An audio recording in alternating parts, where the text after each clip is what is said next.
ایلی کا بڑا دل۔ ایک دفعہ کا ذکر ہے کہ افریقی جنگل کے بیچوں بیچ ایک ننھی ہاتھی ایلی رہتی تھی۔ ایلی دوسرے ہاتھیوں سے مختلف تھی کیونکہ اس کا دل بے حد بڑا اور مہربانی اور ہمدردی سے بھرا ہوا تھا۔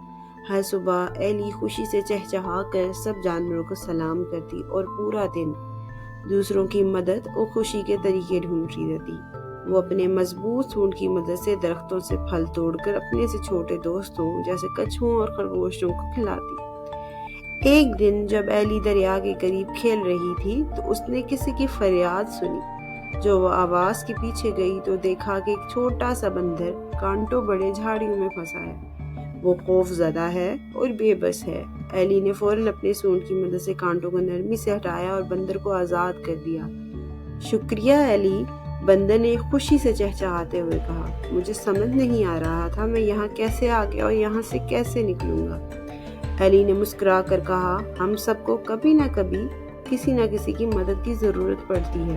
مدد مانگنے سے نہ گھبراؤ اور جب کسی کو ضرورت ہو تو آگے بڑھ کر اس کی مدد کرو۔ دن گزرتے گئے اور دوسرے جانور بھی ایلی کے پاس مشورہ لینے، مدد مانگنے یا بس گپ شپ کے لیے آ رہے تھے۔ اس کی نرمی اور عقل مندی کی وجہ سے اسے عزت اور محبت ملی۔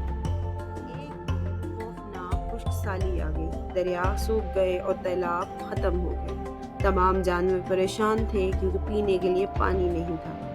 یہاں پھر ایلی کی عقل اور ہمدردی کام آئی۔ اسے یاد آیا کہ ایک چھپی ہوئی جھیل جنگل کے کسی کنارے پر کہیں نہ کہیں موجود ہے، جہاں وہ اپنی ماں کے ساتھ ایک بار گئی تھی۔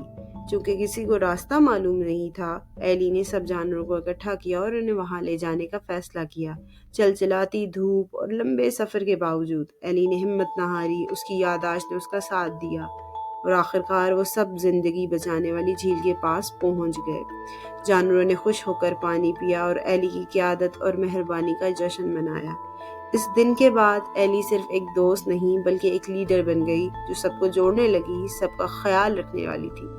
ایلی کی کہانی نے سب کو یہ سکھایا کہ مہربانی اور ہمدردی سب سے بڑی طاقت ہے جو کسی بھی مشکل کو آسان بنا سکتی ہے۔ ایلی کا بڑا دل نسل نسل سنائی جانے والی کہانی بن گئی جو ہر بچے کو دوسروں کی مدد اور محبت کا سبق سکھاتی ہے۔